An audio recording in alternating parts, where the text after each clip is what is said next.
एक छोटे से गांव में पहाड़ों की छाया में पूर्ण बहादुर का जीवन बहता था।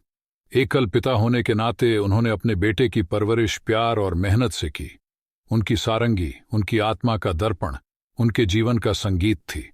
वह रात दिन मेहनत करता, शादियों और त्योहारों में अपनी सारंगी बजाकर एक एक पैसा जोड़ता। उनका बेटा, एक होनहार छात्र, शहर की शिक्षा का सपना देखता था। पूर्ण बहादुर के लिए यह सपना उनकी आंखों में चमकता था। वह अपने बेटे की आंखों में वह चमक देखकर अपने संघर्षों को भुला देता था।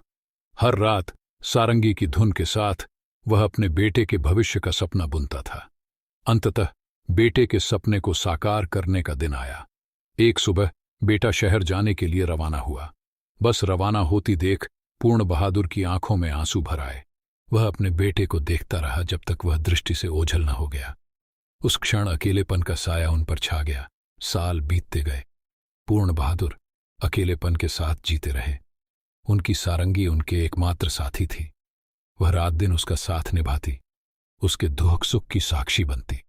हर रात सारंगी की धुन में वह अपने बेटे को याद करता। एक दिन अचानक उनके घर एक कार आकर रुकी। उससे उतरा एक सुंदर युवक, जो उनका बेटा था। अब वह एक सफल डॉक्टर था। उसने अपने पिता को गले लगाया। उनकी आंखों में छलकते आंसू देखकर खुद भी भावुक हो गया। बेटे के आगमन से घर में फिर से जीवन का संगीत बज उठा। पूर्ण बहादुर की आंखों में चमक लौट आई। वह फिर से अपनी सारंगी बजाने लगा, इस बार खुशी और गर्व के साथ। बेटा भी अपने पिता के साथ सारंगी बजाता, उनके सपने को साकार करने का जश्न मनाता।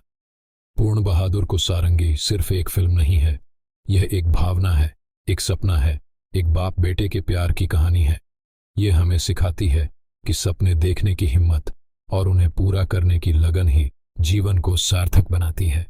यह हमें याद दिलाती है कि परिवार का प्यार, मेहनत का जादू और संगीत की शक्ति किसी भी कठिनाई को पार करने में सक्षम है।